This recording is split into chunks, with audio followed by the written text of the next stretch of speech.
MPI family, I'm going to try something I've never done before.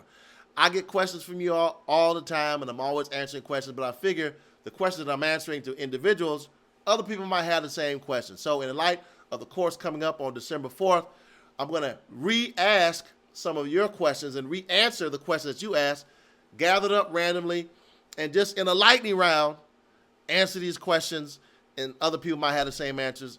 Keep in mind, again, December 4th, we go over most of these topics in the course. So sign up for the next course if you haven't, but this is going to be fun. Check it out. What should I do first to establish my financial stability? Great question. Start by creating a budget that outlines your income and essential expenses. This will help you understand your financial situation and will help you set priorities. Definitely important.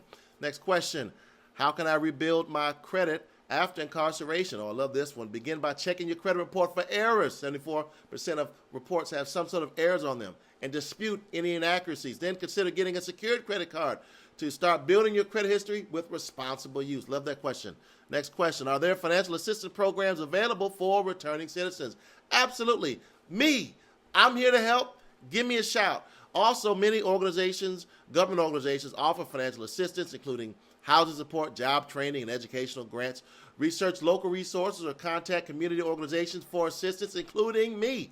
Give me a shout. That's what we're here for. That's what MPI is here for. How do I open a bank account with a criminal record? Pretty easy. I've helped many individuals do just that. And many banks allow individuals with a criminal record to open accounts, but policies may vary. Look for banks that focus on second chances or credit unions that have more flexible requirements. But if you need help for that, give me a shout. What are some ways to save money on a limited income? Also, a great question. Focus on cutting unnecessary expenses, taking advantage of discounts, using public transportation, and shopping for sales. Everybody loves a good sale, right? Consider setting aside a small amount from each paycheck into a savings account. Again, a dollar for dollar, two pennies is two pennies more than what you had. Great question. I'm just getting home. How can I find a job opportunity that offers fair wages? Utilizing job search websites, local workforce development centers, and community organizations that specialize in helping returning citizens find employment. Networking and attending job fairs can also be helpful. MPI does a lot of stuff in terms of job and workforce development. Check them out, and I can refer you as well. What should I know about managing debt? Oh, I love this question. Prioritize paying off high interest debt first, or the lowest amount first, snowball method, or consider negotiating with creditors for lower payments and settlements. Creating a debt repayment plan can also help you stay organized and focused. I have a debt template. Email me for a copy of a debt template. Let's get it going. Next question. How can I prepare for future financial emergencies? Aim to build an emergency fund by saving at least 3 to 6 months of living expenses. Start small and gradually increase your savings over time. I love that question. We go over that in the class all the time. Next question. What steps can I take to plan for retirement? Oh, it's a good one. Even if retirement seems far away, it's never too early to start saving. The right time is now. Better late than later. Consider opening up a retirement account such as IRA. Contribute to that regularly. Take advantage of any employer-sponsored retirement plans if available. 401k, 403b. Love that question. We got a class on it. Sign up. How can I create a personal budget with a limited income? Love this question. Similar to the one we just answered before. Start by tracking your income and expenses for a month. Categorize your spending into necessities like rent and groceries and discretionary items. Set limits for each category and prioritize saving a small percentage of your income. Love that question. Debt template and a spending diary. I can send you a copy of it. What are some effective ways to save money on everyday expenses? Look for discounts. Use coupons. Consider buying generic brands. Meal planning.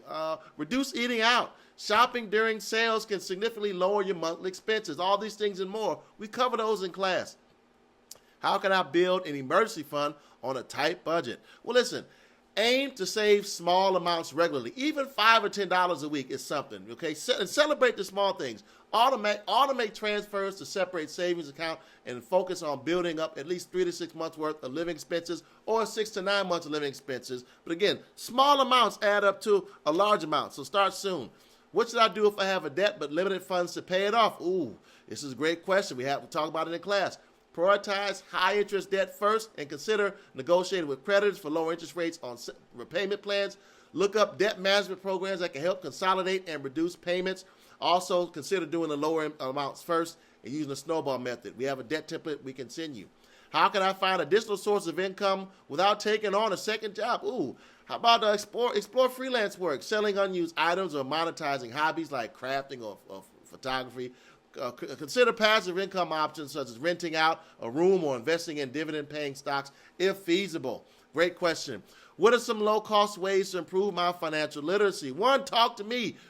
We can suggest books, utilize free online resources such as personal finance blogs, podcasts, YouTube channels. Many libraries offer financial literacy workshops or access to financial planning books for free. Free 99 is the best price. How can I plan for retirement on a limited budget? Oh, I love this question. Start by contributing to any employer-sponsored retirement plans, especially if there's a match. If there's none available, consider opening up an individual retirement account and contribute whatever small amount you can regularly. Again, it's a small amount. You got to keep pushing. You got to keep pushing, man. What strategies can I use to effectively manage my cash flow? Love that question. Create a monthly cash flow statement to track your income and expenses, identify patterns in your spending, and adjust your budget to ensure you have enough to cover essential costs. Love that question. We actually go over that and how to do that in the classes that we teach. So how can I make the most of employee benefits on a tight budget? Ooh, this is a great one. Review your benefits package thoroughly. A lot of people don't. And utilize available resources such as health savings accounts, HSAs, flexible spending accounts, FSAs, and any employer-sponsored wellness programs that can save you money. Read that benefits package. Don't just put it under the bed and let it collect dust or not log into it. Read it, and it definitely impacts your budget. And then lastly, what steps should I take if I face an unexpected financial crisis? We have a course dedicated to this. Assess your immediate needs and prioritize essential expenses. Reach out to local community resources for assistance. Consider short-term loans with caution. Ooh, I hate to say that because a lot of people want to go for that. And communicate with creditors to discuss payment options. But the bottom line is, call me up if you're ever considering using a short-term loan, because that is the last option. Those doggone fees are way too high. We don't make sure you don't use that. But, that was fun, rattling off all that stuff. But the bottom line is, as you see from all those questions, you all have a lot of them, we go over this stuff in the classes. So whether you are staff or whether you are a part of the MPI family and the constituents that we partner with, please sign up for the next course. It's going to be on December 4th. Okay, December 4th. Check the QR code below. That's when the next class starts. All these questions and a whole lot more we're going to be answering with a whole lot more energy, a lot more excitement than what you see today, if you can top that. So come on out to the next class, sign up. If we got folks that have signed up for the previous courses, they come again. That's how much fun they have. So December 4th, sign up at the QR code. Talk to you soon. Peace.